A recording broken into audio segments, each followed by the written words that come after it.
taong pagsisilbi sa bayan, 100 taon ng kagitingan.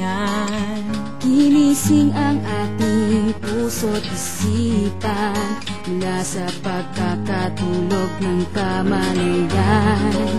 100 tungo sa karunungan, 100 tungo sa kagalingan.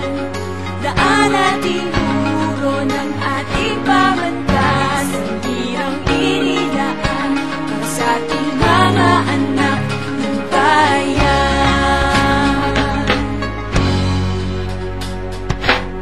Dumating man ang hangin ng pagtatako, scholar huwag patitinat, taas ang kamao.